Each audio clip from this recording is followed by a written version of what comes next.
So, Harry, did it come as a bit of a shock to you there wasn't a food wagon round the back? Oh, yeah, absolutely, Jim. Yeah, Sandra kept saying to me, what are you doing this programme? You've never even watched it. You'll get no food. I said, of course you will. It's only a TV programme. OK, cut everybody off set. You'll go off, have a cup of tea and a bacon sandwich.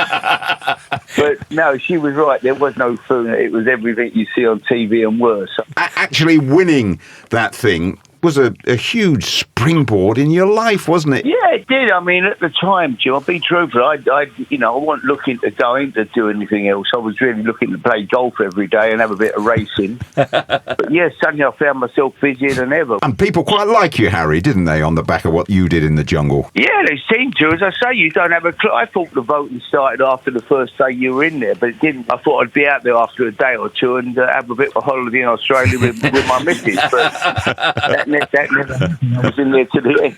Obviously, it's going to be in Wales this year, and that's very different, of course. Very different climate. Yeah, I watch it now. I've got to watch the Merson programme. Yeah, it's quite harrowing. There's a good story in the Merson documentary, by the way, of a load of £20 notes falling out of your pocket in a game at Millwall. But I'll leave. I'll leave you to watch it. But you've got a funny story about Paul Merson and a break in Barbados. Could you tell us that one, Harry? Well, I love Merson. I took him from Aston Villa. John Gregory rung up and I think John had sort of just come to his wit's end a bit. Merson was having lots of problems at that time. Anyway, he came to me. I made him captain, number 10. He was the best player in the league, Jim. We were in the Championship. It was my first year at Portsmouth. I looked at the team at the start of the year and I thought, we've got no chance. And I bought him Merson and he turned the club around, really. He was that good. And we got to Christmas. We played Man United away. Played very well at Old Trafford. End-to-end game. Really done ourselves justice. And anyway, we come back from there, and on the Monday, Merce comes to see me. He said, in 2 weeks' time, we ain't got a game. He said,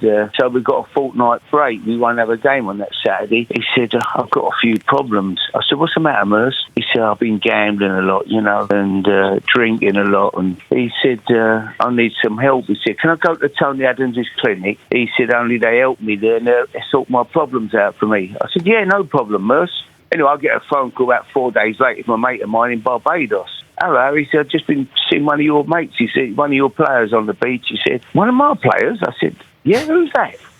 He said, Paul Merson. I said, no, he's in the clinic in Oxfordshire. He said, yeah, and he's on the beach in Barbados. Anyway, he comes back the following Wednesday night, said nothing to him. I'm out on the training pitch. It's January, right? So you imagine we had a bit of snow. It's been freezing cold every day. Out comes Merce, comes up to sidles up to me. He's got the best suntan I've ever seen in my life. You all right, Merce? He said, I feel a lot better, Harry. Thanks for that. I thought, I bet you do. You've had 10 days in Barbados. Now, I have a row with him and kick him out. He's took a liberty. But I know that without him, I've got no chance whatsoever of getting out of that division. The players loved him. He was the best player in the division. I said, Merce, as long as you feel better. Anyway, on the Saturday, we won 2-0. We got both the goals. And so sometimes, Jim, you just got to go with the flow. Brilliant. Will you be watching I'm a Celebrity Get Me Out of Here this year? Yeah, it's very different, obviously, when it's not in the jungle. It's different, in Wales, but it's good fun. A bit like Paul Merson, you had the warmer one, didn't you, really? Absolutely. Harry, we could talk all morning. We can't, unfortunately, but listen, we really appreciate your time on Jack's Wake Up Call. It is great to talk to you. Superb. We'll see each other soon. Harry, have a good day, guys. Thank you, Harry. Harry. Cheers, Harry.